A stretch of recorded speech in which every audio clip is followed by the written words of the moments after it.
afternoon, students. Today we are going to be seeing about the effect of COVID-19 on the Indian economy. So, இதுக்கு முன்னாடி என்னோட classes art and cultures நீங்க பார்த்திருப்பீங்க, and I've taken important topics in economy also. இன்னைக்கு class நம்ம economy oriented பார்க்க போறோம். More than the conceptual level of economy in this class, it is about how this pandemic has primarily played a role. இதை வந்து கொஞ்சம் வந்து நம்ம conventional angle understand பண்ண ட்ரை பண்றோம் இந்த கிளாஸ்ல, ஓகேங்களா? So without much confusion let us directly start with the topic. So effect of COVID-19 on Indian economy. So COVID-19 corona பத்தி உங்களுக்கு மற்ற கிளாஸஸ்ல எல்லாமே சொல்லியிருப்பாங்க. With regard to economy, what it did. So first and foremost, இதுதான் certain numbers நம்ம இந்த Covid என்ன எக்கனாமியில பண்ணுச்சுன்னு அப்படின்ட்டு தெரிஞ்சுக்கிறதுக்கு. India's fourth recession since independence, the first since liberalization, and perhaps the worst to date is here. இதை யார் சொல்லியிருக்காங்க? இந்த மாதிரி ஒரு ஸ்டேட்மெண்ட் இந்தியன் எக்கனாமியை பத்தி இந்த பேண்டமிக் டைம்ல யார் சொல்லியிருக்காங்க? கிறிசல் அப்படின்ற ஒரு அமைப்பு சொல்லியிருக்காங்க. Crisil is like a subsidiary kind of thing for S&P organisation. So இங்க வந்து அந்த ரேட்டிங்ஸ் பண்றவங்க, எக்கனாமி எந்த ரேஞ்சில் இருக்கு, இன்வெஸ்ட் பண்ணலாமா அப்படின்ற மாதிரிலாம் ரேட்டிங்ஸ் பண்றவங்க. ஸோ அந்த அமைப்பு கிட்டத்தட்ட என்ன சொல்லியிருக்காங்கன்னா, it's like a fourth recession since independence. India had already three recessions, and this is the fourth recession, and it is the first since liberalization. தாராளமயமாக்கப்பட்ட பொருளாதாரத்துக்கு அப்புறம், இந்திய பொருளாதாரத்துக்கு அப்புறம் இதுதான் ஒரு மிகப்பெரிய சரிவு அப்படின்ற மாதிரி சொல்றாங்க, ஓகேங்களா? And April to June 2020 GDP என்ன ரேஞ்சில் இருந்துச்சுன்னா 24.4% ட்ராப், -24.4% இருந்துச்சு. ஜூலை டு செப்டம்பர் பீரியட், அதாவது செகண்ட் குவார்டர் டைம்ல வந்து 2020 லாஸ்ட் இயர்ல வந்து 7.4% ஃபால் இருந்துச்சு. அண்ட் கொஞ்சம் அதுக்கப்புறம் இந்த கொரோனாவுடைய தாக்கம் கொஞ்சம் குறைந்ததுக்கு அப்புறம், though the economy revived itself, the revival was in the third and the fourth quarter of the fiscal year 2020-24 fiscal yearல the third fourth quarterல இருந்தது. ஃபிஸ்கல் இயர் அப்படின்னா மார்ச்ல ஆரம்பிப்பாங்க, அதாவது ஏப்ரல் ஸ்டார்ட்ல, ஏப்ரல் 1 தான் அந்த ஃபிஸ்கல் இயரோட ஸ்டார்டிங் இருக்கும், ஓகேங்களா? Fiscal R financial what ever may be, April 1 start ஆகி அடுத்த வருஷம் மார்ச் 31 முடியும். இதுதான் ஜெனரலா ஒரு ஃபினான்ஷியல் இயர்னு சொல்லுவாங்க. அதுல 4 பிரிச்சுக்கலாம் நீங்க. ஃபர்ஸ்ட் குவார்டர் அப்படின்றது April to June period, July to September second period, அக்டோபர்ல இருந்து மார்ச் வரலும் அடுத்த third and fourth quarter successfully. இதுல ஏப்ரல் டு ஜூன் ஃபர்ஸ்ட் குவார்டர்ல 24.4% ஃபால் டவுன் இருந்துச்சு. செகண்ட் குவார்டர் 7.4% ஃபால் டவுன் இருந்துச்சு. அண்ட் அதுக்கப்புறம் வந்ததுல ஒரு ரைஸ் இருந்துச்சு, அதாவது இந்த 0 லெவலுக்கு கீழே போயிட்டு மறுபடியும் 0.5 ஒரு ரைஸ், அதுக்கப்புறம் 1.6 ஒரு ரைஸ் இருந்துச்சு. ஸோ இதனால் ஓவரால் லாஸ்ட் ஒரு 1 இயர் ஃபினான்ஷியல் இயர் எடுத்து கம்ப்ளீட்டா பார்த்தோம் அப்படின்னா ஓவராலா கான்ட்ராக்ஷன் தான் நடந்திருக்கு. 24% கான்ட்ராக்ஷன் ஃபர்ஸ்ட், 7% கான்ட்ராக்ஷன் நெக்ஸ்ட், ஒரு 0.5 1.6 ரைஸ் அப்படின்னு ஓவரால் திங்க நம்ம கால்குலேட் பண்ணோம்னா it is a contraction, and the contraction in a whole was 7.3% in real terms. சரிங்களா? And if you take the informal sector in the Indian economy also as consideration, then it will amount to 8% also. So informal sector என்ன, நேரடியா வந்து உங்களுக்கு வந்து எந்த ஒரு accounting ப்ராசஸும் இல்லாம தனிப்பட்ட முறையில், இப்போ டேக் ஃபார் எக்ஸாம்பிள் நீங்க சூப்பர் மார்க்கெட்ஸ் பார்த்துருப்பீங்க, ரோட் சைட்ல ஒரு சின்ன கடை இருக்கும். ஸோ அந்த கடையில் என்ன வியாபாரம் வருது, என்ன நடக்குது, என்ன ப்ரொடக்ஷன் இருக்குது அப்படின்றதெல்லாம் கணக்கு நீங்க ஒரு டேலி புக்ல எடுத்துட்டு வந்தீங்கன்னா அதெல்லாம் இன்ஃபார்மல் செக்டர்ஸ் வரும். ஸோ இந்த இதெல்லாத்தையும் சேர்த்து கணக்கு பண்ணீங்கன்னா 8% தான், 8% ஒரு கான்ட்ராக்ஷன் இருக்கு அப்படின்ற மாதிரி சொல்ல முடியும். அண்ட் இதுக்கு முன்னாடி என்னன்னா, Reserve Bank of India first குவார்டர்ல 24% ஃபால் டவுன் பார்த்துட்டு என்ன சொன்னாங்கன்னா, it's a historical technical recession அப்படின்ற ஒரு வேர்டு சொல்லியிருக்காங்க. So now what they have said is completely this 1 year in the pandemic was a kind of recession, was a kind of contraction அப்படின்ட்டு. And the contraction numbers which we got recently around -7.3% for the last financial year that ended in the last March, ஓகேங்களா? So இது எல்லாமே. But இப்போ நம்ம subject, நம்ம இன்னைக்கு பார்க்க போற angle of study with regard to the COVID impact on Indian economy, இதை வந்து ஒரு டைமென்ஷன் வந்து ஒருத்தர் பார்க்கலாம். ஸோ ஒரு யூபிஎஸ்சி ஆஸ்பிரண்ட் அப்படின்றதுக்குள்ள மார்க்கெட் லெவல் ஐடியால நீங்க பார்க்க வேண்டியது ரொம்ப முக்கியம். You don't need to go for what is happening in the bureaucratic level, you have to see what is happening in common man's economy. நார்மலா ஒரு பேஸ் லெவல்ல என்ன நடக்குது அப்படின்றத இங்க பார்க்கணும். அதனால நம்ம அந்த ஆங்கிள் தான் இந்த டாபிக்கை பார்க்க போறோம். அதாவது எத்தனை ரூட்ல வேணாலும் நீங்க இதை பார்க்கலாம், இந்த டாபிக்ஸை பார்க்கலாம். ஒரு அதாவது இதனால தாக்கம் என்ன, இந்த ஒரு மூவ்மெண்ட்னால என்ன தாக்கம் நடந்துச்சு, இந்த ஒரு ஆக்ஷனால என்ன தாக்கம் நடந்துச்சுன்னு என்ன வேணாலும் பார்க்கலாம். ஸோ இதுல நம்ம வந்து COVID-19 எக்கனாமி மேல என்ன impact, and that to on the demand idea, என்ன ப்ராப்ளம், என்ன எப்படி இருந்துச்சு அப்படின்றத பார்க்க போறோம். So before we start with that, world bank ஒரு ஸ்டேட்மெண்ட் கொடுக்குறாங்க, சரிங்களா? இந்த கோவிட் ஸ்டார்ட் ஆகக்குள்ள ஒரு ஸ்டேட்மெண்ட் இந்தியன் எக்கனாமி பத்தி கொடுக்குறாங்க. என்ன சொல்றாங்கன்னா, this is the statements.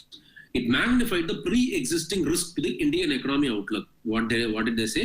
They are saying that it magnified the pre-existing risk to Indian economic outlook. So இப்போ நம்ம இன்னைக்கு என்ன டாபிக் பார்க்க போறோம், கோவிட்னால இந்தியன் எக்கனாமி என்ன பாதிப்படைஞ்சிச்சு அப்படின்ட்டு. பட் அப்படி ஒரு விஷயத்தை படிக்கக்குள்ள வேர்ல்டு பேங்க் ஃபர்ஸ்ட் கொடுத்த ஸ்டேட்மெண்ட் என்னன்னா, இது ஆல்ரெடி இருந்த பிரச்சனைகள் பெருசாக்குது இந்தியன் எக்கனாமிக்கு. ஸோ சரியான முறையில் இந்த டாபிக் படிக்கணும்னு நம்ம எப்படி பார்க்கணும் என்னன்னா, இப்ப என்ன இந்த ஸ்டேட்மெண்ட் வச்சு நீங்க எக்கனாமி பார்த்தீங்க அப்படின்னா, ஒரு ப்ராப்ளம் ஆல்ரெடி இருந்துச்சு, அந்த ப்ராப்ளம் இப்ப பெருசா இருக்கு. இந்தியன் எக்கனாமி பேண்டமிக் டைம்ல already pre existing risk enlarge ஆயிருக்கு, அக்ரவேட் ஆயிருக்கு அப்படின்ற மாதிரி சொல்றோம். சரிங்களா? அப்படின்ற மாதிரி சொல்றாங்க world bank economy. So if you study that இந்த ப்ராப்ளம் வந்து கோவிட்ல மட்டும்தான் ஸ்டார்ட் ஆச்சு இந்தியன் எக்கனாமிக்ன்ற மாதிரி படிச்சீங்க அப்படின்னா, அது வந்து தலையில்லாம சப்ஜெக்ட் படிக்கிற மாதிரி. ஏன்னா in sense what they're saying, இந்த பிரச்சனைகள் முன்னாடியே ஸ்டார்ட் ஆயிடுச்சுங்க, இப்ப அது அக்ரவேட் ஆயிருக்கு அப்படின்னு சொல்றாங்க. அப்ப என்ன பிரச்சனை அப்படின்னா நீங்க அதுக்கு முன்னாடி போய் பார்க்கணும். சரிங்களா? So in today's topic what we will be seeing is will go in before the pandemic time and look into what has happened to the Indian economy. ஏன்னா அப்ப நடந்த ஒரு சின்ன பிரச்சனையா இருந்தது, அதுக்கப்புறம் அக்ரவேட் ஆகி பெருசாச்சு because of the fuelling of pandemic. So பேண்டமிக்ன்றது அது கொஞ்சம் வளர்த்து விட்டுச்சு, அந்த பிரச்சனையை இன்னும் கொஞ்சம் பெருசாக்குச்சு. ஸோ ஆல்ரெடி இருந்த பிரச்சனை என்ன, இந்த மாதிரி ஒரு ஸ்டேட்மெண்ட் வேர்ல்டு பேங்க் ஏன் சொல்லணும். So in order to say, if somebody believes that the Indian economy is facing hardships only because of COVID, it is not so. There was a problem that was growing earlier. It was aggravated during the pandemic time. The pandemic COVID-19 fueled that problem. That's statement. So முன்னாடி இருந்த problem என்ன, அதான் இப்ப பார்க்க போறோம். So let us go before 2020. எப்படி இருந்துச்சு? So this is the Indian economic scenario before 2020 as released by the government data. So இதுல எந்த டேட்டாஸ்மே வந்து இதுல யூஸ் பண்ற எந்த டேட்டாஸ்மே it is not my own data. It is everything that has been collected from the government outputs. Okay. So 2016-17 Indian economy 8.3% இருந்துச்சு. சரிங்களா? இப்ப நார்மலான இயர், ஒரு நல்ல இயர். அடுத்த வருஷம் பார்த்தீங்கன்னா கொஞ்சம் ஃபால் 7% 2017-18 இருக்கு. அதுக்கு அடுத்த வருஷம் இந்தியன் எக்கனாமியோட growth rate 6.1% 2018-19. அதுக்கப்புறம் 4.2% from 2019-20. ஸோ இந்த ஆங்கிள் நீங்க பாத்தீங்க அப்படின்னா இயர் ஆன் இயர் கொஞ்சம் குறைஞ்சிருக்கு. 2016-17 அப்புறம் ஒரு வருஷமா எக்கனாமி கொஞ்சம் குறைஞ்சிட்டே வருது. So this kind of thing is called as contraction in the economy. So இந்த வருஷம் கன்சிக்யூட்டிவா இந்திய பொருளாதாரம் 3 வருஷத்துக்கு ஒரு தடவை 3 வருஷமா இந்த மாதிரி ஃபால் டவுன் இருக்குன்னு பாத்தீங்கன்னா இந்தியன் எக்கனாமில ஃப்ரம் தி இண்டிபெண்டன்ஸ் இட்செல்ஃப் 4 தடவை நடந்திருக்கு. So only for 4 times the Indian economy is contracted consecutively for 3 years. 3 வருஷம் தொடர்ந்து ஏறும், இந்த வருஷம் இறங்கும், அடுத்த வருஷம் ஏறும் அப்படின்ற மாதிரி. நீங்க கேட்கலாம் 8.3 7.1 6.1 4.1 4 வருஷம் இல்லை, 8.3 டேப்பரிங் இயர். ஸோ அதுக்கப்புறம் தான் குறைஞ்சிருக்கு. ஸோ அதனால அந்த 3 வருஷம் தான். சரிங்களா? சோ இப்போ 3 வருஷம் கன்சிக்யூட்டிவா 2020க்கு முன்னாடி எக்கனாமி ஃபால் ஆயிருக்கு. 2020 நான் என்ன சொல்றேன், 2020 மார்ச்லயே எக்கனாமி வந்து 4.2% வந்துருச்சு. சோ இதைத்தான் வேர்ல்டு பேங்க் சொல்றாங்க, உங்களுக்கு அதுக்கு முன்னாடியே பிரச்சனை ஸ்டார்ட் ஆயிடுச்சு, அதுக்கப்புறம் நடந்த பிரச்சனை இதை பெருசாகுச்சு, அதனாலதான் நீங்க -7.3க்கு போயிருக்கீங்க. சோ உங்களுக்கு பிரச்சனை வந்து அங்க இல்ல. சோ இப்படால் அதாவது அவங்க என்ன சொல்ல வராங்கன்னா 2019-20ல உங்களோட எக்கனாமி 8.3% இல்ல இருந்துருச்சுன்னா உங்களுக்கு இந்த ஃபால் இவ்வளவு பெருசா இருந்திருக்காது. உங்களுக்கு வந்து 4.2% இருந்ததுனாலதான் உங்களோட எக்கனாமி ஃபால் இவ்வளவு பெருசா இருந்துச்சுதான் அவங்க வேற ஒரு ஸ்டேட்மெண்ட்ல சொல்றாங்க. How they are saying it, it magnified the pre-existing risk to the Indian economy. எது? COVID-19. ஸோ அப்போ அந்த pre-existing risk என்ன, அதுதான் ஃபர்ஸ்ட் நம்ம பார்க்க போறோம். ஸோ இந்த ஃபர்ஸ்ட் அந்த 2020க்கு முன்னாடி ஃபாலோ ஆகிறதுக்கான ரீசன்ஸ் என்ன Indian economy? there is nothing political reasons about it. It happened cyclical, structural அப்படின்ற மாதிரி நிறைய ரீசன்ஸ் இருக்கு. What will be the reasons? What has been debated, we'll see.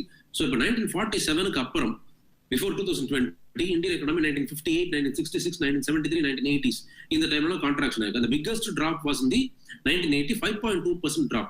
so அந்த வகையில நீங்க கன்சிடர் பண்ணீங்கன்னா from 4.2 to -7.3 the biggest drop was in the last year's fiscal year, last financial year the biggest drop. ஓகேங்களா? though it may be attributed to COVID, அதுக்கு முன்னாடி அந்த டிராப்புக்கு நிறைய reasons இருக்கு. so now in a sense 2020-21 fall தான் இருக்கு. So 4 consecutive years economy fall ஆனது, this is the very biggest time and that fall is also very huge. சரிங்களா? 2020ல 3 வருஷம் முடிஞ்சிருச்சு, இப்ப நடந்தது 4வது வருஷம். அடுத்தது எப்படி இருக்குன்னு தெரியல நம்மளால. சரிங்களா? ரைட். ஸோ இந்த ஃபால் வந்து 2 வகையில, இந்த எக்கனாமிக்கல் கான்ட்ராக்ஷன் 2 டைப்ல சொல்லலாம். Structural contraction or cyclical contraction அப்படின்ற மாதிரி சொல்லுவாங்க. ஸ்ட்ரக்சரல் கான்ட்ராக்ஷன்னா என்ன?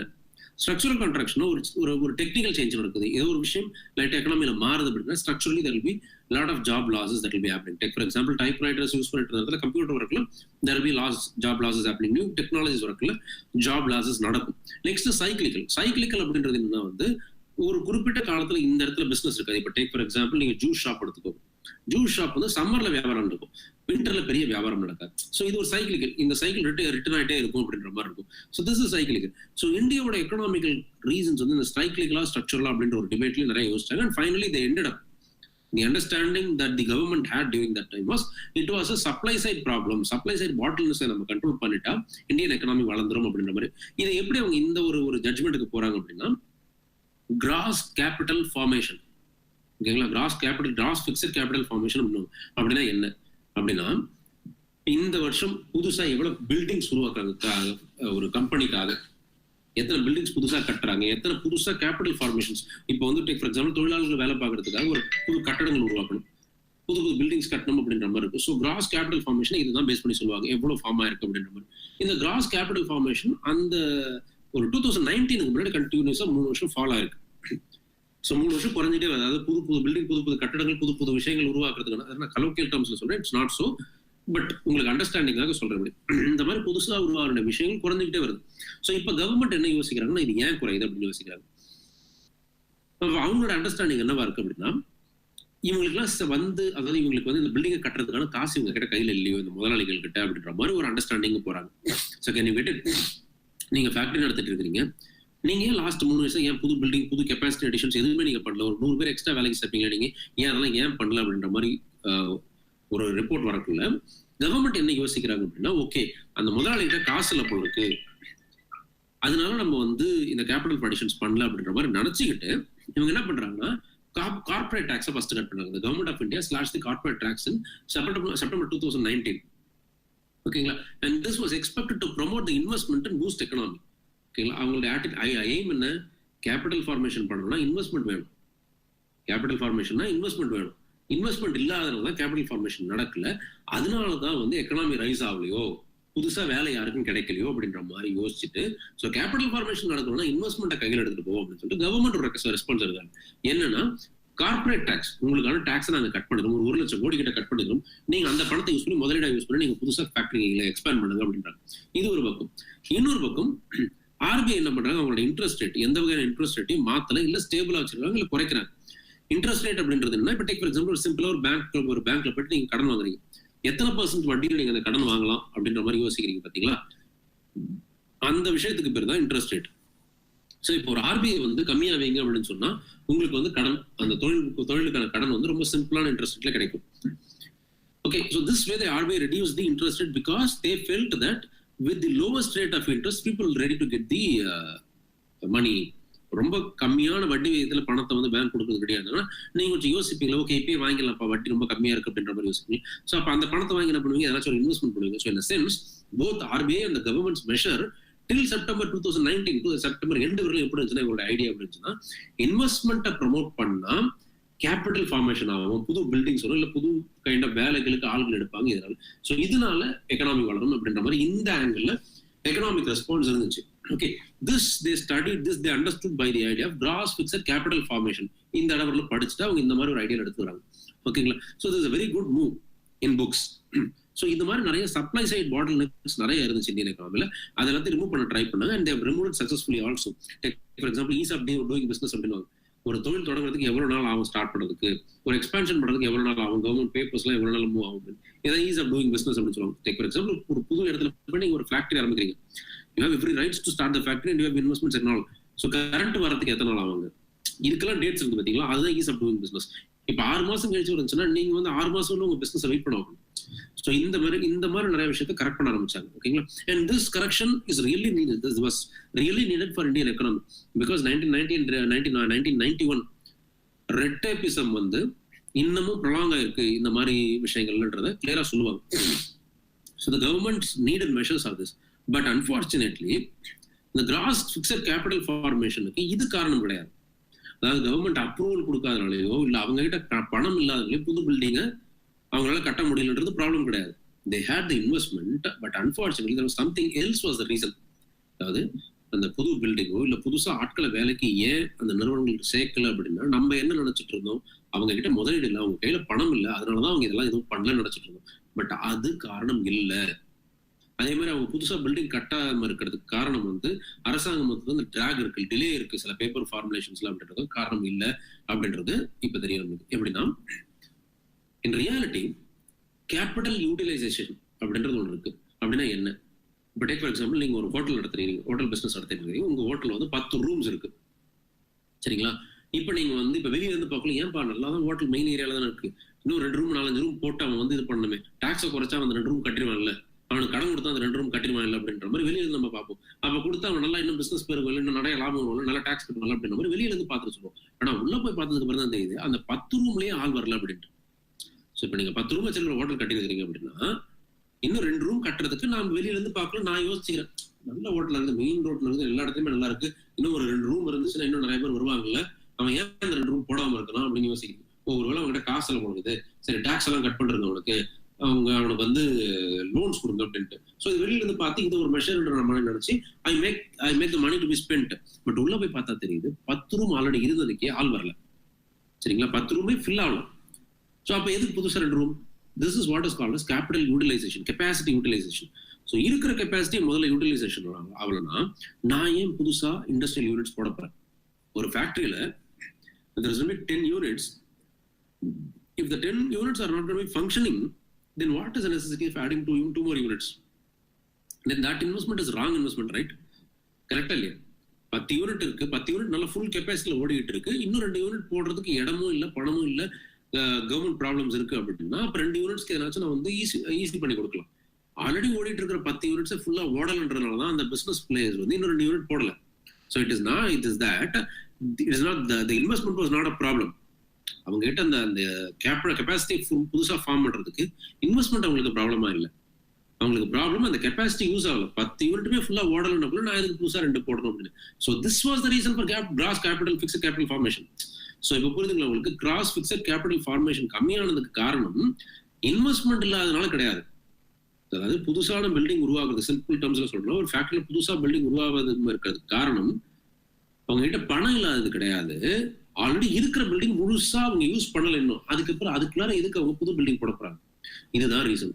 There was some mismatch in understanding this, but ultimately RBI understood this at the end of 2019 எண்ட்ல RBI இது ஒரு பாயிண்டா சொல்றாங்க, yes the capacity has not been completely utilized.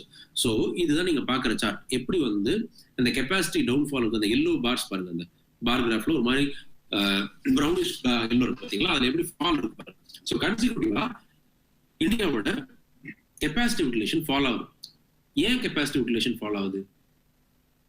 So comparison of capacity utilization and GFCF capacity utilization level in industry have been significantly lower since the last decade. Investment demands follow capacity utilization level. So investment capacity utilization level தான் follow பண்ணுது. உங்களுடைய கம்பெனில அந்த 10 unit முழுசா ஓடிடுச்சுன்னா அடுத்த 2 யூனிட்டுக்கு investment வந்து நீங்க போட போறீங்க, இல்லைன்னா போட போறதில்ல. ஸோ கெப்பாசிட்டி எந்த அளவுக்கு யூட்டிலைஸ் ஆகுதோ அதை பேஸ் பண்ணி தான் உங்களோட investment. That is what it is.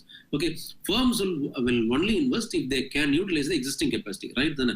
10 room இருக்கு ஹோட்டல்ல, நீங்க 10 ரூம் முழுசா யூஸ் பண்ணிட்டீங்க, 10 ரூமுக்கு ரொம்ப ரஷ் இருக்கு அப்படின்னா அப்பதான் நீங்க அடுத்த புதுசா எக்ஸ்டெண்ட் பண்றதுக்கு யோசிப்பீங்க. இப்போ நீங்க உங்களுக்கு அந்த ரெக்யர்மெண்ட் இல்லைன்னா நீங்க அடுத்த எக்ஸ்பென்ஷன் பத்தி யோசிக்கிறீங்க. This is what the problem is. Demand did not grow and the capacity utilization level plummeted further. So demand இல்லாதனால தான் உங்களுக்கு கெப்பாசிட்டி யூட்டிலைசேஷன் கம்மியாச்சு. ஸோ டிமாண்ட் இல்லாத எப்படி டேக் ஃபார் எக்ஸாம்பிள் அந்த சேம் ஹோட்டல் பிசினஸே 10 ரூம்ஸ் இருக்கு ஹோட்டல்ல, 10 ரூம் இருக்குள்ள நீங்க வந்து உங்களால ஃபில் பண்ண முடியல. there is not much people ready to buy the hotel rooms, I mean ready to rent the hotel rooms. So அப்ப 10 ரூமே ஃபில் ஆகல அப்படின்னா டிமாண்ட் இல்லை. டிமாண்ட் ஏன் இல்லை? The consumer sentiment seems to be weakening, dragging down the demands. கன்சியூமருடைய sentiment, consumer மைண்ட்ல இப்ப நம்ம ஏன் இதெல்லாம் எடுக்கணும், இப்ப நம்ம ஏன் இந்த செலவெல்லாம் பண்ணணும், இதை ஏன் வாங்கணும் அப்படின்ற ஒரு சென்டிமெண்ட் அவங்களுக்கு வர ஆரம்பிச்சிருச்சு. இந்த சென்டிமெண்ட் வந்ததுனால என்ன ஆயிடுச்சுன்னா அவங்க நிறைய விஷயத்த அவாய்ட் பண்ண ஆரம்பிச்சாங்க. ஸோ இப்போ டேக் ஃபார் எக்ஸாம்பிள் ஒரு டூர் போகலாம், ஒரு லக்ஸரியான ஒரு ஹோட்டலில் போய் தங்கலாம் அப்படின்ற மாதிரி அவங்க யோசிக்கிறாங்கன்னா, இதுக்கு முன்னாடி யோசிச்சுட்டு இருந்தாங்கன்னா இப்போ திடீர்னு அவங்க அதை வேண்டாம் அப்படின்ற மாதிரி ஃபீல் பண்றாங்க. ஸோ அந்த டிமாண்ட் ஃபால் ஆகுது. ஸோ டிமாண்ட் ஃபால் ஆகுதுல அவங்க என்ன பண்றாங்க? Ultimately they are not hiring those things. So capacity utilize ஆகல. So with the lesser demands, with the lesser consumer sentiment, lesser demand, lesser capacity utilization. So RBI's consumer survey shows current perception on income and non-essential spendings have collapsed in the recent times. So இதுதான் RBI கடைசியில 2019 உடைய எண்ட்ல understand பண்ணி இந்த survey. அந்த சர்வேல கன்சியூமருக்கு ஒரு பொருளை வாங்குறதுக்கான கான்ஃபிடன்ஸ் இருக்கா? ஏன் கான்ஃபிடன்ஸ் குறையுது? டேக் ஃபார் எக்ஸாம்பிள் ஒரு பேண்டமிக் டைம், இப்ப கொரோனா டைம்ல நீங்க யோசிச்சு பார்த்துக்கோங்க. இப்ப நீங்க வந்து அத்தியாவசிய செலவுகளை தாண்டி தேவையில்லாத செலவு ஏதாச்சும் பண்ணுவீங்களா? இப்ப கொரோனா லாக்டவுன் அனௌன்ஸ் பண்றாங்க கவர்மெண்ட். நீங்க போயிட்டு அப்ப நான் வந்து வீட்டுக்கு புதுசா ஒரு டிவி வாங்கலாமா அப்படின்னு யோசிப்பீங்களா? நீங்க அதை லக்ஸரின்னு பாப்பீங்களா? நீங்க லைக்வைஸ் நீங்க இப்போ ஒரு சைக்கிள் இப்போ புதுசா வாங்கலாமா அப்படின்ட்டு நீங்க இப்ப வாங்க மாட்டீங்க. அதான் லாக்டவுனுக்கு இப்ப எதுக்கு வாங்கணும் அப்படின்ற மாதிரி. ஸோ இதுதான் கன்சியூமர் சென்டிமெண்ட்ன்றது. அவங்க வாங்கணும்னு விருப்பம் இருக்கும். இப்ப வாங்கணுமா, இப்ப முதல்ல வீட்டுக்கு தேவையான அத்தியாவசிய பொருளை வாங்குவோம் அப்படின்ற மாதிரி அவங்களுடைய ஸ்பெண்டிங் சார்ட் மாறும். இதுதான் கன்சியூமர் சென்டிமெண்ட்ஸ். ஓவராலாவே இந்தியன் பீப்புளுடைய கன்சியூமர் சென்டிமெண்ட்ஸ் லாஸ்ட் ஃபியூ இயர்ஸா ஃபாலோ ஆயிட்டு இருக்கு. பேசிக்கா சில பொருட்கள் லக்ஸரியா பார்க்க ஆரம்பிக்கிறாங்க. இதை வந்து எஃப்எம்சிஜியும் சொன்னாங்க. FMCG fast moving consumer goods, இந்த பிஸ்கெட், கேக், இந்த மாதிரி விஷயங்களுடைய ஓனர்ஸ் எல்லாமே என்ன சொன்னாங்கன்னா, இந்த மாதிரி பீப்புள் வந்து கன்சியூமர் சென்டிமெண்ட் ஃபாலோ ஆகி நாங்க பார்க்கல. அதாவது ஒரு பிஸ்கெட் வாங்குறதுக்கே கொஞ்சம் யோசிக்கிறாங்க. டிமாண்ட் ரொம்ப கம்மியா இருக்கு, அந்த அளவுக்கு டிமாண்ட் இல்லை. ஸோ டிமாண்ட் இல்லாதனால நாங்க புதுசா ஃபேக்டரி வந்து எக்ஸ்பேண்ட் பண்ண வேண்டிய அவசியம் இல்லை. இருக்கிற ஃபேக்டரி, இருக்கிற மிஷினே ஃபுல்லா யூஸ் பண்ணாங்க. ஸோ அதனால நீங்க என்னதான் எனக்கு இன்வெஸ்ட்மெண்ட் வந்தாலும் நான் இன்வெஸ்ட்மெண்ட் பண்ண போறது இல்லை அப்படின்ட்டு. So can you say what the problem is? While the problem was the demand side problem, the response was actually supply side response. The governments, gave money to the people. The RBI made the loans easier, everything. But unfortunately, even with this money, the players in the economy, the companies will not expand their capacity because already existing capacity has not been utilized. So had the capacity been used earlier, they would have expanded to new fronts and all. But now already existing use ஆகறதுக்குள்ள புதுசா என்னத்துக்குப்பா அப்படின்ற மாதிரி யோசிக்கிறாங்க. இதுக்கெல்லாம் முக்கியமான காரணம் என்ன? Base லெவலில் பார்த்தீங்கன்னா கன்சியூமர் சென்டிமெண்ட் இல்லை. இதை ஆர்பிஐ ரிப்போர்ட்லேயே சொல்றாங்க. RBI's consumer survey, confidence survey shows current perception on income and non-essential spendings have collapsed in the recent period. இந்த சிச்சுவேஷன் எப்படி 2020 பேண்டமிக்கு முன்னாடி இந்த மாதிரி ஒரு சென்டிமெண்ட் வந்துருச்சு. என்ன சென்டிமெண்ட்? இப்போதைக்கு ஸ்பெண்ட் பண்றது நல்ல விஷயங்களா, அப்புறமேட்டு ஸ்பெண்ட் பண்ணிக்கலாம் அப்படின்ட்டு. உங்களுக்கு கொரோனா டைம்ல நீங்க இந்த மாதிரி யோசிக்கிறது நீங்களே ஃபீல் பண்ணிருப்பீங்க வீட்டுல வரும். ஆனா கொரோனாவுக்கு முன்னாடி இப்படிதான் இருந்துச்சுன்னா RBI ரிப்போர்ட்ல சொல்றாங்க. So this problem is what has been magnified by the COVID-19. So this is what all this suggests. India's economy was likely facing a demand-driven slowdown, perhaps even structural slowdown before the pandemic. Policy response most likely misguided it as for a cyclical supply side problem. So Indian economy demand side slowdown தான் 2019 டைம்லாம் face பண்ணிட்டு இருந்துச்சு. Pre கோவிட்ல face பண்ணிட்டு இருந்தது. And of course structural ஸ்லோடவுனும் ஒரு வகையில் இருந்துச்சு. எப்படி ஸ்ட்ரக்சரல் ஸ்லோடவுன் அப்படின்னா ஆல்மோஸ்ட் எல்லாமே ஸ்மார்ட் டெக்னாலஜிஸ், நியூ ஐடியாஸ் வந்து இதனால ஒரு ஸ்ட்ரக்சரல் ஸ்லோடவுன் இருந்திருக்கலாம். பட் ஆனால் majorly the slowdown is a demand based slowdown. Is a demand based slowdown அப்படின்ற மாதிரி சொல்றாங்க. சரிங்களா?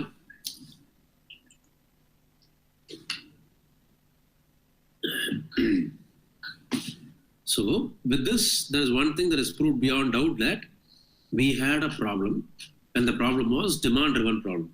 So how did I say that we had a problem? The numbers said it. What did the numbers say? The numbers said that the economy had a slowdown, and it was proved beyond doubt that, based on the numbers given by the government of India, that we had contracted successively for 3 consecutive years, 8.3 to 7%, 7% to 6.1% to 4.2% before pandemic. So we had a contraction that has been proved. And contraction aggressive measures edutanga. But the thing was, the government misjudged it as a supply side cyclical problem. And they tried to address the issue on the supply side. Supply side enna pannanga, bottlenecks, investment bottlenecks open பண்ணாங்க. So investment பாட்டிலுக்கு என்ன பண்ணாங்க? புதுசாக இன்வெஸ்ட்மெண்ட்ஸை வந்து players கிட்ட கொடுத்தா நல்லா இருக்கும்னு நினைச்சிட்டு கார்பரேட் டாக்ஸை கட் பண்ணாங்க. RBI வந்து நெட் ரேட்ஸ் ரெடியூஸ் பண்ணி வச்சிருந்தாங்க, ரைஸ் பண்ணாங்க. With all this the government fed with new investment the company owners will put new factories. But unfortunately, the company owners were not ready to put new factories because already existing factories were not as used to the full. இதை miss பண்ணிட்டோம். Why was the existing factories already not used to the full? Because the product that was produced in that company was not in demand much.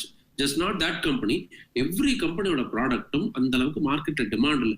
So இப்போ நான் 100 விஷயத்தை என்னுடைய ஃபேக்டரியில produce பண்ண முடியும் அப்படின்னா 110 பேர் என்னுடைய ப்ராடக்ட்டை தேடிட்டு வராங்கன்னா நான் 10 பேருக்காக கம்பெனி எக்ஸ்பேண்ட் பண்ணலாம்.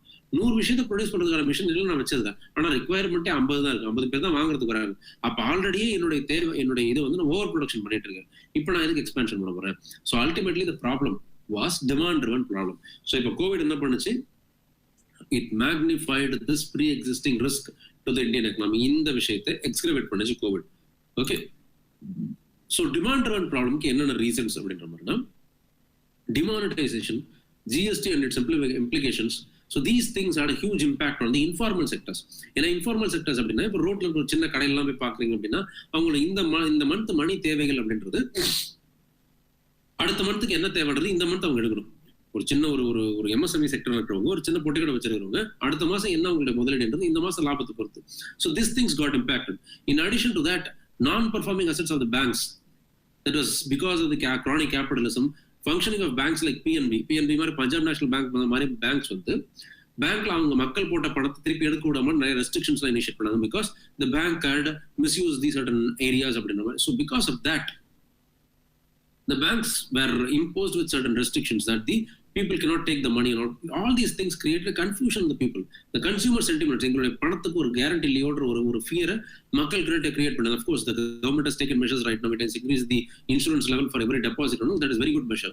So இந்த கான்ஃபிடன்ஸ் குறைஞ்சிச்சு. சரிங்களா? இந்த confidence குறைஞ்சதுனால the people were not ready to spend or deposit in the banks. So if you don't deposit in the banks, what will happen? The banks will not have the money to rent the business house. ஓகேங்களா? as well as EMIs மாதிரி எதுக்கும் கொடுக்கறதுக்கும் banks கிட்ட இருக்கு. So these all had an impact. And overall spending rise of food basket. So இப்போ 100 ரூபாய் நீங்க சம்பாதிக்கிறீங்கன்னா அதுல 40 ரூபாய்க்கு ஃபுட்டுக்கே போயிடுச்சு அப்படின்னா because of this what will happen, you will not have money to spend for other items. So இப்போ Covid டைம்ல கூட பாத்தீங்கன்னா லக்ஸுரியான விஷயத்தெல்லாம் நீங்க அவாய்ட் பண்ணிருப்பீங்க. இப்போ வேண்டாமே இது அப்படின்ற மாதிரி யோசிச்சிருப்பீங்க. So that happened. And finally, locked investments in real estate. Many of the real estate took a lot of years to complete, even before the COVID. So இதனால என்னாச்சுன்னா இன்வெஸ்ட்மெண்ட் ஒரு middle class investment real estate lock ஆனதுனால அதுக்கு வட்டி கட்டுறதுலேயே அவங்களுடைய பணம் முழுக்க போயிட்டு இருந்துச்சு. ஓகே, ஸோ ஒரு பக்கம் வட்டி கட்டும், ஒரு பக்கம் அவங்க வீட்டுக்கு வாடகை கொடுக்கும். ஸோ இஃப்டாலும் அவங்க உடனே அந்த வீட்டுக்கு மூவ் பண்ணியிருந்தாங்கன்னா இந்த வாடகை கொடுக்குற காசு அவங்களுக்கு மிச்சமாயிருக்கும், அதை அவங்க ஸ்பெண்ட் பண்ணிருப்பாங்க. So this way these things minutely played a role. That is what I have been trying to say. So all these things had an impact. So இப்போ எப்படி ஒரு சாதாரண மிடில் கிளாஸ் வந்து கட்டுற ஃபிளாட்டுக்கு EMI கட்டணும், அதே சமயம் வீட்டில் இருக்கிறதுக்கு வாடகை கொடுக்கும், அப்புறம் 2 சைடில் ஸ்பெண்ட் பண்ணுறதுல அவங்க சில ஸ்பெண்டிங் அவாய்ட் பண்ணியிருப்பாங்கல்ல. ஸோ அதுதான் டிமாண்ட். ஒருவேளை அந்த காசு அவங்க கிட்ட இருந்துச்சுன்னா 2 தியேட்டருக்கு போயிருப்பாங்க, எங்கே வெளியில சாப்பிட போயிருப்பாங்க, அப்போ டிமாண்ட் ரைஸ் ஆயிருக்கும். That is what it is. Okay, so these things all together contributed to a slowdown in demand. Okay, so now we have established one thing, that there was a pre-existing risk, and it was proved beyond doubt with regard to the numbers. And the reason for this pre-existing risk, we have proved that. And what was the reason for it? இதெல்லாத்தையுமே நம்ம பார்த்துட்டோம். இப்போ we have come to an acceptance that there was something wrong with the growth. அந்த wrongness-ஐ இப்போ pandemic magnify பண்ணுது, பெருசாக்குது. ஓகேங்களா? to the level that 6%, 4.1% fall ஆனது -7.3% போற அளவுக்கு this magnification happened. Okay, so according to the World Bank, the current pandemic has magnified pre-existing risk to the Indian economy's outlook. So largest GDP contraction ever in Q2, second quarter, 24%. Already we have seen that. Sharp rise in unemployment, stress on supply chain, decrease in government's income, collapse of tourism industry, complete collapse of tourism industry. எந்த வகையில flight movement எதுவுமே இல்லை. Collapse of hospitality industry, reduced consumer activity, plunge in fuel consumption, rise in LPG sales, trade tensions with China. All these things added to the pre-existing risk. ஓகேங்களா? pre-existing risk என்னன்னு நம்ம பார்த்துட்டோம், அது கூட இதில் add ஆகுது. So in India, the lockdown was initially life versus livelihood. Later it was life and livelihood. இந்த கவர்மெண்டோட ஸ்டேட்மெண்ட்ஸ்லேயே நம்ம பார்க்கலாம். முதல்ல பார்த்தீங்கன்னா அப்ரப்டா ஒரு ஸ்டேட்மெண்ட் நம்ம போகணும். Let us stop everything and let us save our lives first. So we'll close the economy அப்படின்ற மாதிரி சொல்லிட்டு லைஃப் வெர்சஸ் லைவ்லிஹுட், வாழ்வாதாரமா, வாழ்க்கை தான் முக்கியம், உயிர் தான் முக்கியம் அப்படின்ட்டு. பட் லேட்டர்ல என்ன ஆச்சுன்னா government allowed eased the lockdowns because the governments and the government commenters all felt that the lockdown would be effective, but there are poor people who don't have money in the hand. This lockdown can have a very huge crippling effect on them. So அவங்களுடைய வாழ்வாதாரத்தை பாதுகாக்க வேண்டிய நிலைமையை நம்ம இருக்கிறோம். So ரெண்டுத்துக்கும் balance பண்ணி போகணும் அப்படின்ற மாதிரி ஒரு சிச்சுவேஷன் போகணும். Okay, so this is what happened. So now effect on sectors.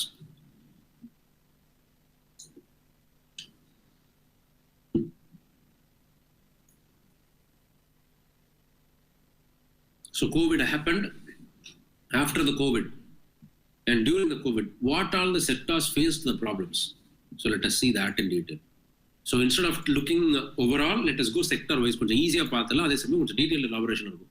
So overall, if you look this map, agricultural forestry 2019-20, 2020-21, இந்த பேண்டமிக் இயரும் அதுக்கு முந்தின வருஷத்தையும் compare பண்ணக்குள்ள agriculture, forestry and fishing பார்த்தீங்கன்னா 13.3% in 2019-20 இருக்கு.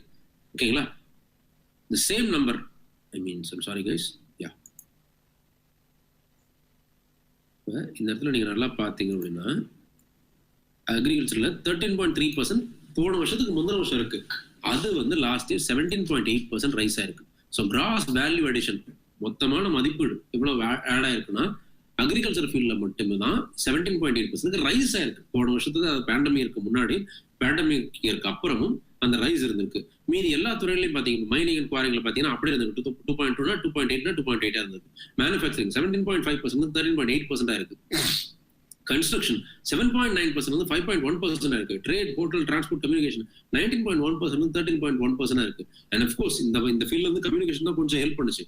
Because of the online education communication system felt a somewhat rise. Okay, or somewhat balanced growth. Okay, so இதுல எல்லாத்துலயுமே பாத்தீங்கன்னா எல்லா ஃபீல்ட்லயுமே பாத்தீங்கன்னா எல்லாமே டவுன் லெவல் இருக்கு எக்ஸப்ட் தி அக்ரிகல்ச்சர்.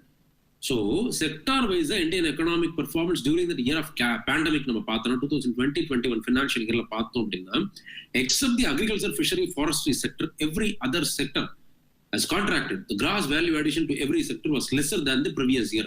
So இந்த நம்பர்ஸ்ல தான் அது நமக்கு தெரியுது. ஸோ செக்டார் வைஸா நம்ம இன்னும் ஃபர்தரா பிரைமரி, செகண்டரி, டெர்ஷியரின்ற 3 லெவல் நம்ம பிரிச்சு பார்த்தனாலும் இந்த கான்ட்ராக்ஷன் நம்மளால ஃபீல் பண்ண முடியுது. So for the financial year 7.3% economic GDP growth fall down. Service sector la பாத்தீங்க அப்படின்னா 16% contraction இருந்துச்சு. In terms of economic level அது எவ்வளவு பெருசானா மேக்னிஃபை ஆச்சுன்னா 55% contraction மேக்னிஃபை ஆச்சு. So Indian economy is mostly major chunk of money comes from service sector. அதாவது 60% ஆன commission ஒரு பணம் இப்ப 100 ரூபாய் இருக்குன்னா 100 ரூபாயில 55 ரூபாயில 60 ரூபாய் வந்து சர்வீஸ் செக்டர் தான் கான்ட்ரிபியூட் பண்ணுது. சர்வீஸ் செக்டர் என்ன?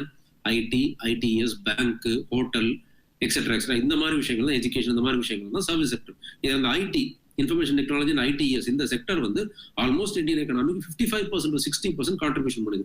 100 ரூபாய்னா 55 ரூபாய் 60 ரூபாய் இந்த செக்டர் கான்ட்ரிபியூட் பண்ணுது. இந்த செக்டர், இந்த ஸ்பியர் ஆஃப் செக்டர் வந்து ஒரு 16% கான்ட்ராக்ஷன் இருந்துச்சு. இந்த 16% கான்ட்ராக்ஷன்னால இந்தியன் எக்கனாமிக்கு 55% டிக்ரீஸ் இருந்துச்சு. ஓகேங்களா? இவங்க தானே மெயின் பணம் கொடுக்குறவங்க, அவங்களே கொஞ்சம் திவாலாருவாங்க அப்படின்னா உங்ககிட்ட ஒரு பணம் குறையில, அது மாதிரி தான். Okay, so manufacturing sector 7.2% contraction in this, and this is reflected in a level of 17.4% in the GDP. So agriculture thing, a growth of 3.4%, and that led to the growth of 17.8% in the agriculture. So ultimately, agriculture was only saving grace. So meaning all sector contraction. So in a sense, if you look closely, it is just not agriculture. There is another segment also that in contract, that is government sector. So only two sectors, agriculture and government, will not see a contraction. In the 2019 to 20, these two sectors had a share of almost 30% in total gross value addition. The மொத்த பணம் சேர்றது புது மதிப்பீடு இதுல வந்து 30% agriculture and government contributed. So அதாவது 100 ரூபாய் produce பண்ணோட எக்கனாமில 2019-20 அது முந்தின வருஷத்துல அக்ரிகல்ச்சர் அண்ட் கவர்மெண்ட் சேர்ந்து மட்டும் 30 ரூபாய் கான்ட்ரிபியூட் பண்ணிருக்காங்க. ஸோ இந்த 30 ரூபாய் மட்டும் தான் குறையல. அதே 100 ரூபாய் அடுத்த வருஷம் நீங்க எடுக்கிறீங்க, இந்த 30 ரூபாய் மட்டும் தான் குறையல. நீங்க வந்து அதாவது ஒரு 100 ரூபாய் கிரியேட் பண்றீங்க இந்த வருஷம் 2019-20 30 ரூபாய் கிரியேட் பண்றீங்க. அந்த 100 ரூபாயில 30 ரூபாய் யார் கொடுக்கறது அப்படின்னா அக்ரிகல்ச்சர் கவர்மெண்ட் கொடுக்குறாங்க. மீதி அதே மாதிரி கொஞ்சம் மேனுஃபேக்சரிங் கொடுக்கும், சர்வீஸ் செக்டர் கொடுக்க எல்லாருமே கொடுக்குறாங்க. அதே அடுத்த வருஷம் அதே மாதிரி 100 ரூபாய் நீங்க எடுக்கணும்னு நினைக்கிறீங்க. ஆனா மீதி எல்லாருமே கொடுக்கறது குறைச்சிட்டாங்க. ஆனா யார் கொடுத்தது அப்படியே இருந்துச்சுன்னா அக்ரிகல்ச்சர் மேனுஃபேக்சரிங், அக்ரிகல்ச்சர் கவர்மெண்ட் இவங்களுக்கு மட்டும்தான் அதே அந்த 30 ரூபாய் கேரண்டி பண்ணாங்க. இன்ஃபேக்ட் கொஞ்சம் ரைஸ் கூட பண்ணி கொடுத்துருக்காங்க. So can we get it? So all other people's contraction, contribution reduced, while the agriculture and government did not see contraction. So in all, if you look closely, மொத்த Indian economy எடுத்து எல்லா செக்டர்ஸையும் எடுத்து யோசிச்சு பார்த்தீங்கன்னா ஒரே செக்டர்ல சொல்லலாம் non farm non governmental sector contraction is happening. Non farm non government அதாவது அக்ரிகல்ச்சர் மற்றும் கவர்மெண்ட் இல்லாத துறைகள்ல contraction is happening. And the World Bank relates its global economic prospects reports. And this expects that the Indian economy to contract by 3.2% in 2020-21.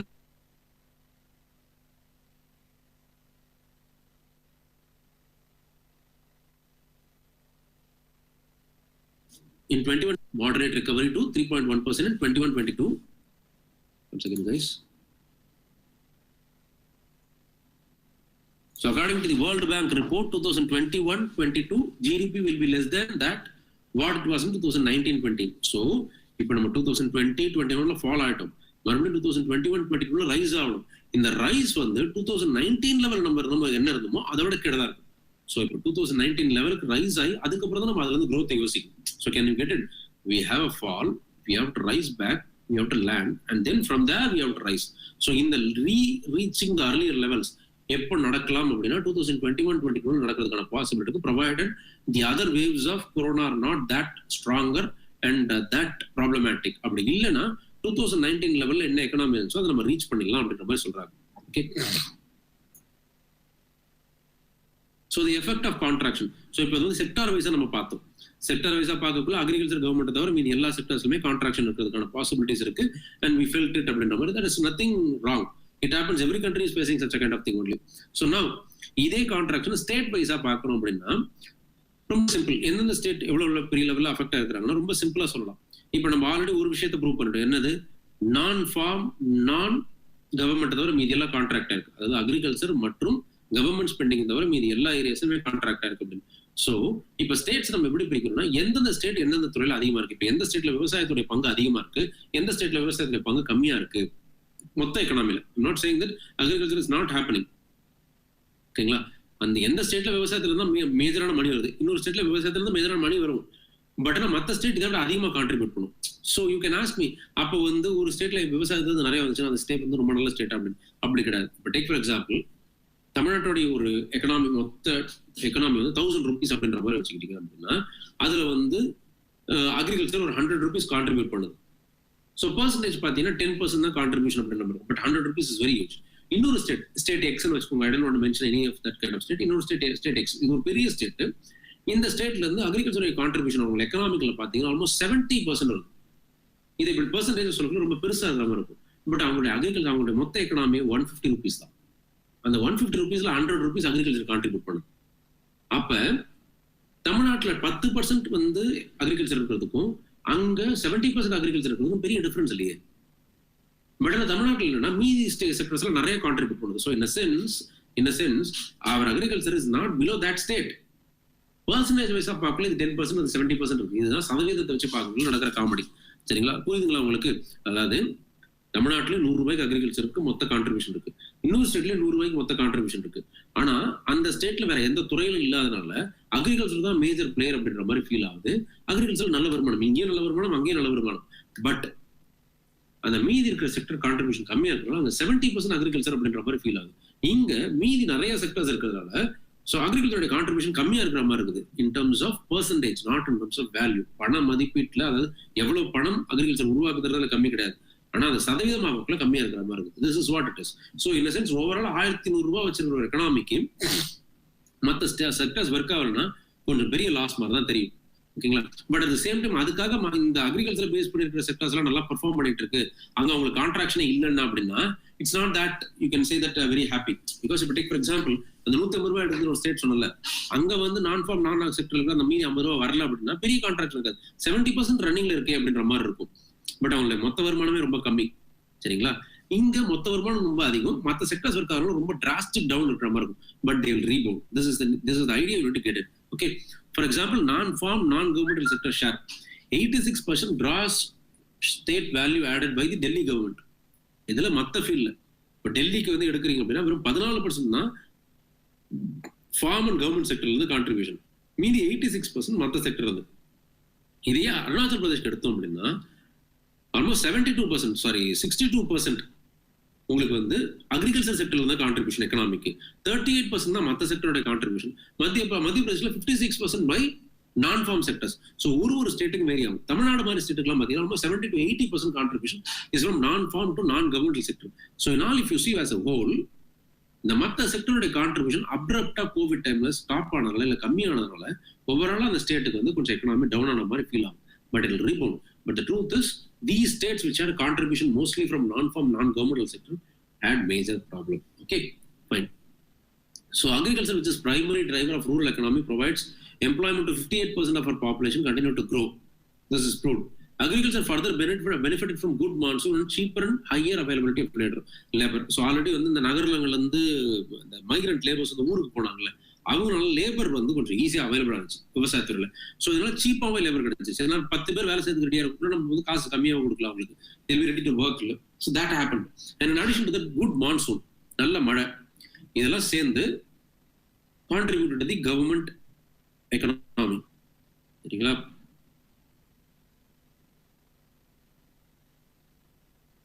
Right? So, I mean, agricultural sector, there is a huge contribution. So, there was no contraction in the agricultural sector as a whole. But, agricultural sector as a whole contraction இல்லைன்னு சொன்னாலும், did this rise in agricultural sector? இந்த வளர்ச்சி agricultural sectorல அந்த வளர்ச்சி வந்து farmers உடைய வருமானத்தை கூட்டுச்சா அப்படின்னு கேட்டா இல்ல.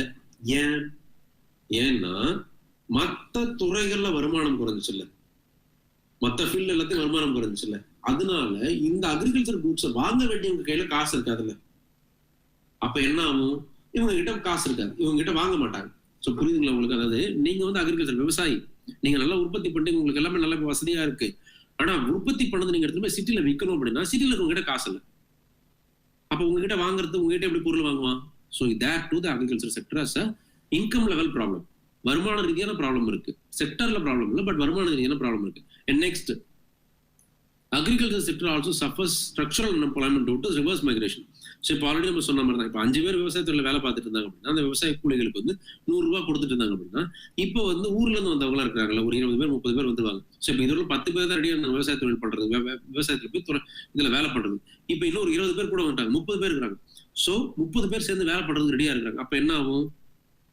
ஒருத்தர் வேலையை 2 பேர் இல்ல 3 பேர் பிரிச்சுக்கிறாங்க. அப்ப 3 பேருக்கு சம்பளமும் பிரியுதுல, அப்ப இன்கம் கம்மியாகுதுல. So this is what is happen. Okay, so in all overall the evaluation of 8 principal sectors of economy, agriculture, forestry and fishing is the only sector with positive growth.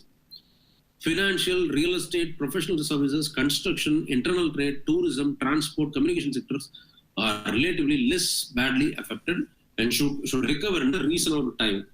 Okay, so financial sector, real estate sector, professional sector, constructions, internal trade, all these things had a problem because take for example tourism, யார் எப்போ போறதுக்கு ரெடியா இருப்பாங்க?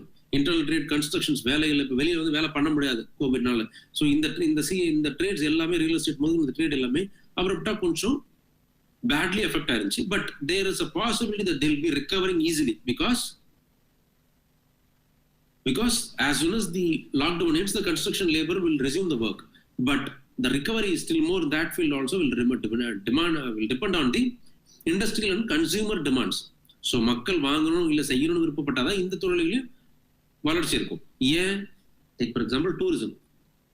Though the potential of the industry has been revived, lockdown முடிஞ்சு ஹோட்டல்லாம் திறந்துட்டாலும் மக்கள் போகணும்னு நினைச்சாதான் அந்த டூரிசம்ல அந்த இண்டஸ்ட்ரியில வந்து ப்ராப்ளம் இல்லாம இருக்கும். That is what is happening.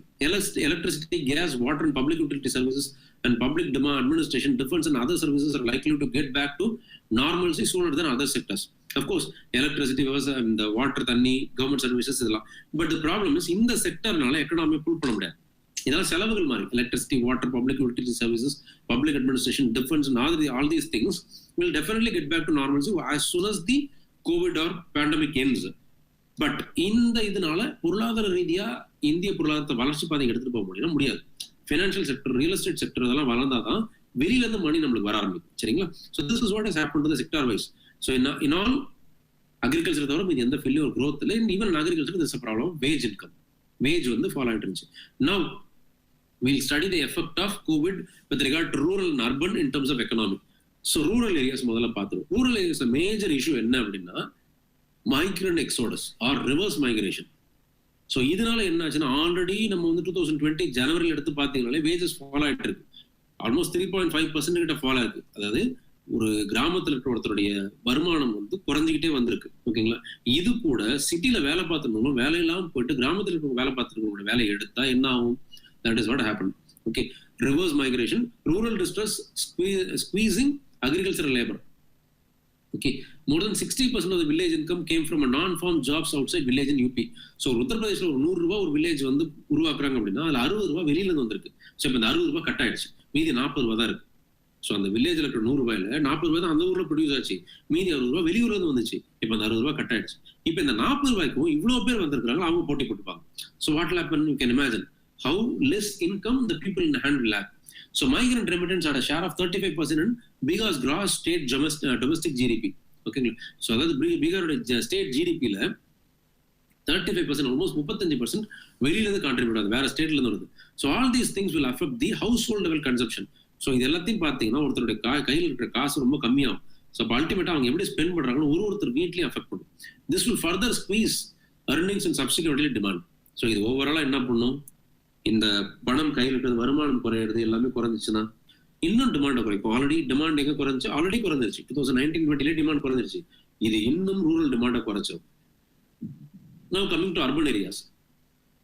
Urban ஏரியாவில் என்ன ப்ராப்ளம் அப்படின்னா, increase the spending on daily commodities. So daily நீங்கள் வாங்குற பொருட்கள், பயன்படுத்துகிற பொருட்களுடைய ஸ்பெண்டிங் வந்து அதிகமாச்சு. ஏன் அதிகமாச்சு? Supply chain break down. So எந்த பொருளும் உங்களுக்கு கரெக்டாக வந்து சேரலை, உங்களுக்கு வீட்டுக்கு இல்லை உங்களுக்கு கிடைக்கும் நீங்கள் வாங்குற இடத்துக்கு. ஸோ அதனால் வர்றதுக்குள்ளாரே அந்த சப்ளை செயின் பிரேக் டவுனால அதிகமான காஸ்ட் ஆச்சு. நீங்கள் ஸ்பெண்ட் பண்ணுறது அதிகமாச்சு. பேசிக்காக நீங்கள் வாங்கிட்டு இருந்த பொருளுக்கே கொஞ்சம் அதிகமாக ஸ்பெண்ட் பண்ணீங்க கோவிட் டைமில். Labour loss due to migration of employees.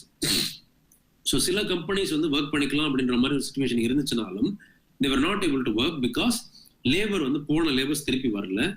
லேபர்ஸும் ஒரு 1/3 ஆஃப் த லேபரை வச்சு ஒர்க் பண்ணக்குள்ள ஃபுல் ஃபோர்ஸ்ல ஒர்க் பண்ணல அந்த ஃபேக்டரி. ஸோ அல்டிமேட்லி ப்ராஃபிட் இருக்காது. அந்த ஃபேக்டரி அந்த சப்சிஸ்டன்ஸ் லெவலுக்கு தான் ஒர்க் ஆகும். ஓகேங்களா? Unemployment rates quick to record historic highs, casting well over 114 million jobs. So almost Indian job force பற்றி பார்த்தீங்கன்னா 40 million. இந்த 40 millionல 114 millionsக்கு ஜாப் எல்லாம் போயிடுச்சு as per reports. Okay, so it touched 27% or 27.1% of the workforce. So 27% workforce வந்து வேலை இல்லாம போச்சு இந்த கோவிட்னால. Even after the lockdown, 33% of the workforce only normally norms affected the productivity. So ஒரு ஃபேக்டரியில் 33% தான் ஒர்க் பண்ணணும் அப்படின்றதுனால ஒரு ஃபேக்டரியோட ப்ரொடக்டிவிட்டி அஃபெக்ட் ஆச்சு. சரிங்களா? அந்த 33%ல அவங்க ப்ரொடியூஸ் பண்ண விஷயங்கள் என்ன அப்படின்னு பார்த்தீங்கன்னா, அந்த ஃபேக்டரிக்கும் அந்த சம்பளம் கொடுக்கறதுக்கே சரியா போயிடுச்சு. MSME informal sector could not sustain lockdown and went for closure.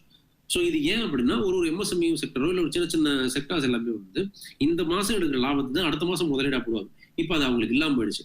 இன்னும் less money in the hands of people. So ஓவராலாக இப்போ பார்த்தோம் அப்படின்னா அர்பன் பீப்புளுடைய கையில் மணி இல்லை. இது இல்லாமல் இன்னொரு விஷயம் இருந்துச்சு, precautionary savings tend to rise under condition of income uncertainty. Precautionary சேவிங்ஸ்னா என்ன? இப்போ ஒரு டக்குனு ஒரு புயல் வருது, இல்லை ஒரு மழை வருது, சார் கையில கொஞ்சம் காசு வச்சுக்கிட்டு இருப்போம் அப்படின்னு ஸ்பெண்ட் பண்ணாம நீங்க கொஞ்சம் காசை ஹோல்ட் பண்ணுங்க. இது ஓவரால் ஒரு நேஷன் முழுக்க பண்ணக்குள்ள என்ன ஆகுதுன்னா, அவங்க தேவைப்பட்ட விஷயத்தை கூட ஸ்பெண்ட் பண்றது தள்ளி வைப்பாங்க. ஸோ இதனால என்ன ஆகும்? டிமாண்ட் இருக்காது. ஸோ இன்னும் ஆல்ரெடி குறைஞ்சிருந்த டிமாண்ட் இப்போ இன்னமும் குறையுது. So can you get it? So already the economy has been facing a problem of demand driven slowdown, and that has been further aggravated right now because rural demand குறைஞ்சிருச்சு, urban demand குறைஞ்சிருச்சு. So in all the existing risk of pre-COVID, the demand driven slowdown has magnified. So புரியுதுங்களா உங்களுக்கு? இதைத்தான் we have been trying to make a point. Okay, so now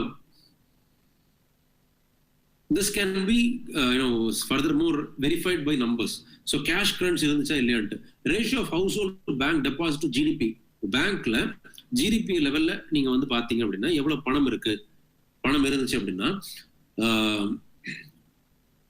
3.0% December 2020ல. இது இதுக்கு முன்னாடி 7.7% இருந்துச்சு. அதாவது அதுக்கு முந்தின குவார்டர்ல 7.7% இருந்த ஜிடிபி ரேஷியோல பேங்க் டெபாசிட்டா இருந்த மணி 3.0% தான் குறைஞ்சிருக்கு. அப்படின்னா என்ன அர்த்தம்? பேங்க்ல டெபாசிட் பண்ண பணத்தை ஒண்ணு எடுத்து அவங்க கையில வச்சுக்கிட்டாங்க, இல்ல செலவு பண்ணிட்டாங்க அப்படின்ட்டு. ஸோ கையிருப்பு பேங்க்ல மக்களுடைய பணமா இருந்தது 7.7% அதுக்கு முன்னாடி இருந்தது, 3.0% தான் குறைஞ்சிருக்கு. இன் சேம் வே அப்சல்யூட் நம்பர்ஸ்ல அந்த 7% சொல்றதை தாண்டி பணமா சொல்றோம் அப்படின்னா 3,67,000 crores இருந்த மணி பேங்க்ல டெபாசிட் இருந்த பணம் it reduce to 1,73,000 crores. So in all, either the money had been taken into the hands of people or they spent it on unessential things. Okay, so in all அவங்களுக்கு spend பண்றதுக்கோ அவங்களுடைய எந்த ஒரு அடுத்த demand லெவலுக்கோ போறதுக்கான பணம் அவங்க கிட்ட இல்ல, பணம் குறைஞ்சிருச்சு. So this led to the demand fall. So in all, the demand fell heavily. So already demand கம்மியா இருக்கிறது எக்கனாமி ஸ்லோ ஆச்சு. இப்போ இன்னமும் டிமாண்ட் கம்மியாயிடுச்சு. ஸோ இப்போ இதை எப்படி கரெக்ட் பண்ணலாம்? So government announced, the government of India announced a package that accounted for 10% of Indian GDP, amounted to 20 lakh crores. So the sectoral divisions உங்களுக்கு இந்த பிக்சர்ல காமிச்சிருக்கோம், you can have a look. There is nothing much to discuss in that line. So we'll be moving further, but actual fiscal spending involved is much lesser because loans are நிறைய movement இருந்ததுனால actual fiscal spending டைரக்டா மணி pump into the economy ரொம்ப கம்மி. 2/3 of the packages was done credit infusion programs. அதாவது 2019 என்ன பண்ணாங்களோ அதே மாதிரி ஒரு credit infusion இன்வெஸ்ட்மெண்ட் லெவல்ல பூஸ்டிங் பண்றதுக்காக தான் மேஜரா இருந்துச்சு. லோன்ஸ் கொடுக்குறாங்க. இதை சிம்பிளா சொல்லணும் அப்படின்னா, இப்போ நீங்க ஒரு லோன் வாங்கியிருக்கீங்க 2019 நீங்க ஒரு ஃபேக்டரி பெருசாக்கணும்னு நினைச்சிட்டு இது ஒரு லோன் வாங்கிட்டீங்க, லாக்டவுன் இருந்துச்சு. இப்போ மறுபடியும் உங்களுக்கு ஒரு சொல்யூஷன் நான் வந்து இன்னும் லோன் வாங்கிக்கிறீங்களான்னு கேட்டா நீங்க வாங்குவீங்களா? நான் வாங்கின கடனை நான் அடைக்கல, இதுக்குள்ள நான் எப்படி கடன் வாங்கணும், அதுதான் ப்ராப்ளம். ஓகேங்களா? So now demand has not been raised, but ultimately once again this credit infusion is what is happening. So while markets were expecting a more demand side stimulus, a large part of the attention has been towards medium term supply side measures. இதை யார் சொல்றது? Chief economist of HSBC சொல்றாரு. Demand side stimulus நம்ம already உங்களோட பேசுறது prove பண்ணிட்டோம். Demand side stimulus தான் expect பண்ணிட்டு இருந்தோம். பட் பிஸ்கல் சப்ளை சைட்ல மறுபடியும் கரெக்ஷன் பண்றீங்க. நீங்க ஏற்கனவே அதை தான் பண்ணீங்க, அதில் எஃபெக்ட் இல்லை, மறுபடியும் திருப்பி அதே பண்றீங்க அப்படின்றாங்க. So these reforms announced by the government are more medium term in nature and we therefore do not expect these to have an immediate impact on the reviving growth. இதை யார் சொல்றது? கோல்ட்மேன் சாக்ஸ், one of the important financial players. அவங்களோட economist Prachi Mishra and Andrew Delson சொல்றாங்க. So in all the fiscal packet was not that much effective. Okay, so how to recalibrate? What should be the objective of an economic package during the pandemic? That depends on the economic situation before the pandemic. So if the economy is proper and there is nothing wrong and it is rising, we can bring back to normal by infusing capital. But now the problem is the Indian economy has been decelerating before the pandemic. So there are other measures need to be taken into account. The deceleration happened due to demand-driven slowdown. So furthermore, the demand has been falling down. So we have to correct that thing. Supply side measures such as easing credit supply are unlikely to help boost the economy, although some business may benefit from it. The reforms generally improve the ease of doing business and thus make an economy more attractive for investment. So ultimately, in the reforms and investments, in the infusion of capital, everything will make the economy somewhat attractive for investment. But if there is no demand, nobody will be ready to invest. Okay, a demand-driven problem for India. So இதுக்கு என்ன அப்படின்னா, in modern economic terms, it comes from three sources. Demand எப்படி rice பண்ணலாம்? இப்போ இவ்வளோ பேசுனீங்களா demand driven slowdown அப்படின்ட்டு.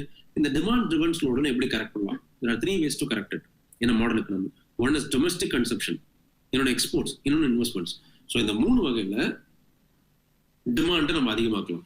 ஓகேங்களா? தேவைகளை அதிகமாக்கலாம். டொமஸ்டிக் கன்சம்ஷன்ஸ், நீங்க எல்லாரும் வாங்கினீங்க அப்படின்னா, இந்தியாவில் இருக்கிற எல்லா மக்களும் எல்லா பொருளும் வாங்கணும்னு நினைச்சாங்க அப்படின்னா வளரப்போகுது. ஓகேங்களா? ரைட். ஸோ ஆனால் அது நடக்காது. அது எப்படி நடக்குதுன்னு பார்ப்போம். First exports. இந்த மூணுத்துல டொமஸ்டிக் கன்சம்ஷன், எக்ஸ்போர்ட்ஸ், இம்போர்ட்ஸ், இன்வெஸ்ட்மெண்ட்ஸை பார்க்கலாம். இம்போர்ட்ஸ் ஒரு வகையான கன்சம்ஷன் தானே அப்படின்ற மாதிரி நீங்க யோசிப்பீங்க. இங்க இருக்கிற மக்கள் வெளியிலிருந்து வாங்கி யூஸ் பண்றாங்க. ஆனா நம்ம ஊர் பொருளை வாங்கலையே, நம்ம ஊர் ஆள் பண்ண ஃபேக்டரியில பண்ண பொருள் நீங்க வாங்கல, அப்ப அது வந்து நெகட்டிவ் டிமாண்ட் அப்படின்ற மாதிரி தான் எடுத்துக்கும். ஓகேங்களா? ஃபைன். எக்ஸ்போர்ட்ஸ், அதாவது நெகட்டிவ் டிமாண்ட்னா என்னன்னா, ஸோ இங்க ஒரு பிஸ்கெட் ஃபேக்டரி இருக்கு, ஃபாரின்ல ஒரு பிஸ்கெட் ஃபேக்டரி இருக்கு. நீங்க பிஸ்கெட் வாங்கணும்னு முடிவு பண்ணிட்டீங்க, 100 பிஸ்கெட் வாங்கணும்னு முடிவு பண்ணிட்டீங்க. ஸோ நீங்க இங்க வாங்கிருந்தீங்கன்னா ஆல்ரெடி இங்க இருக்கிறவனுக்காச்சும் ப்ரொடக்ஷன்ல நீங்க வாங்கியிருப்பீங்க.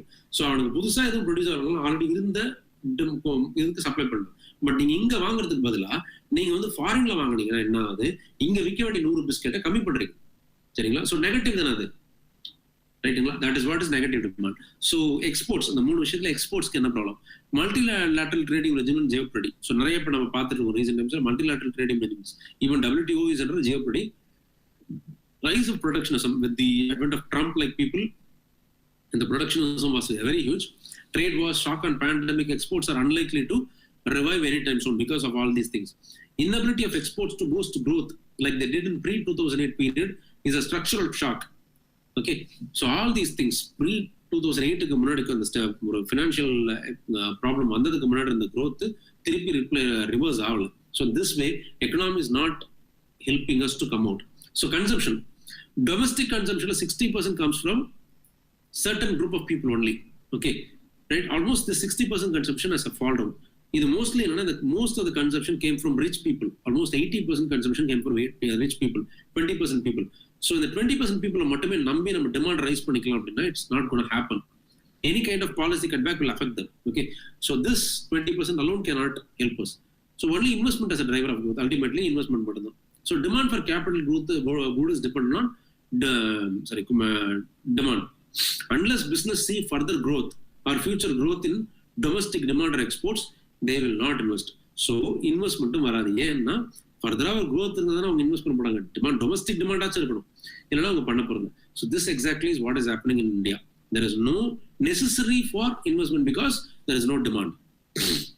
There is no export. And the consumptions are done by major only few chunk of people. So இதை எப்படி கரெக்ட் பண்ணலாம்? இந்த 20% of the people தான் 80% கன்சம்ஷன் பண்ணாங்கன்னு சொன்னல. We have to think about the rest 80%. Only then we can work out. So on the 80% everybody. So to revive the economy, we need to focus on the bottom 80% of the population who spend 40% on food basket. So இந்த மீதி இருக்கிற 80%ல இந்த food basket மேல spend பண்றாங்க பாத்தீங்களா, அவங்க சாப்பாட்டுக்கே அவங்க வச்சு ₹100 ₹40 ஸ்பெண்ட் பண்றாங்கன்னா அதை நம்ம குறைக்கிறோம். Unwanted things like education, health மேலாம் அவங்க பெரிய லெவலில் ஸ்பெண்ட் பண்றதுலாம் குறைச்சா அவங்க கிட்ட பணம் நிறைய இருக்கும். அந்த பணத்தை எக்கனாமில ஸ்பெண்ட் பண்ணுவாங்க. This way demand will grow. This is what need to be done. The state spending in food economy and social sectors, even with stagnant and slightly lower wages, could free up greater amount of money for spending by the poor in non-farm areas. That is what it is. So அவங்க வந்து சாப்பிட்றதுக்கும் social செக்டர்ஸ்லயும் அவங்களுடைய spending குறைச்சிட்டா மற்ற இடத்துல அவங்க spend பண்ண போறாங்க. Okay, fine, that is a boost for economy. Medium to long term is health and education services. In India, even the poor spend beyond their means on private education and health. Investment in food security, health, education, etc. is generally seen as a resource diversion from physical infrastructure, which directly promotes the growth. So ultimately, investment in all these areas, though physical, food security, health, and education may be seen as somewhat long-term investments, this will free up the poor people money to spend in other areas. Thereby, the non-farm sectors, non-areas that the people have not been spending will grow. Thereby, rekindling the demand will lead to the rise of economy. That proves our point. Okay. So in all, the economy will revive. If the demand revives, how to revive the demand? 80% people of this country, அவங்கள major of the people வந்து most of the spending unwanted areas like food security, education, health இதெல்லாம் spend பண்ணக்குள்ள அவங்க லேஜரா spend பண்றதுக்கு யோசிப்பாங்க. அப்ப நம்ம இதெல்லாம் கரெக்ட் பண்ணிட்டோம், நம்ம மீதி இருக்கிறீங்களா ஸ்பெண்ட் பண்ணுவோம். Okay, so now recoveries, Indian recoveries, there are possibility of these many recoveries. இதுல என்ன அப்படின்னா இந்தியன் ரிகவரி அப்படின்றது வந்து V shape recovery. It's a quick bounce, down ஆகுது ரைஸ் ஆகுது. U shape recovery, slow recovery, it's slowly how to say V-shaped recovery, ஒரு quick bounce, down ஆகுது rise ஆகுது. U-shaped recovery, it has a fall and it rises back. W-shaped recovery, a wedge, first ஒரு down, மறுபடியும் திருப்பி rice ஆகுது, மறுபடியும் திருப்பி down ஆகுது, மறுபடியும் ரைஸ் ஆகுது. இது W-shaped recovery. And no return to normal. L-shaped recovery, கீழே போறாங்க, அப்படியே அவ்வளவுதான் முடிஞ்சு போச்சு. K-shaped recovery, கீழே போறாங்க, சில பேர் மேல வந்துடுவாங்க, சில பேர் கீழே போடுவாங்க. This is what is happening in India in some sectors. இப்ப என்ன நீங்களே பார்க்கலாம், சில சின்ன சின்ன முதலாளிகள்லாம் கடையை மூடிட்டு போயிட்டாங்க, ஏன்னா அவங்களால திருப்பி வர முடியல, இவங்கெல்லாம் எல்லாம் ஃபாலோ ஆயிட்டாங்க, சில பேர் திருப்பி வராங்க. So this way, so the best recovery is V-shaped recovery, which will happen if there is no pre-existing problem. Unfortunately, India has pre-existing problems. So U-shaped recovery, இதையும் அட்ரஸ் பண்ணி நம்ம திருப்பி ரைஸ் பண்ணணும். U-shaped recovery is a possibility. W-shaped recovery, if there is more going to be waves of pandemic, இப்போ வந்துச்சு மறுபடியும் திருப்பி ஏறணும், உடனே திருப்பி மறுபடியும் செகண்ட் வேவ், மறுபடியும் டவுன் ஆச்சு, அந்த மாதிரி. L-shaped recovery will happen in certain areas. This will happen because of technology change. Okay, so I expect India to have a U-shaped recovery. With this, I think this topic is over. So we have seen the effect of pandemic on Indian economy, pre as well as post. இதுக்கு முன்னாடி எப்படி இருந்துச்சு, அதுக்கு அப்புறமா எப்படி இருந்துச்சு நம்ம பார்த்தோம்.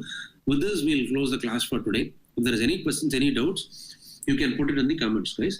Thank you all. We'll close for today. Thank you.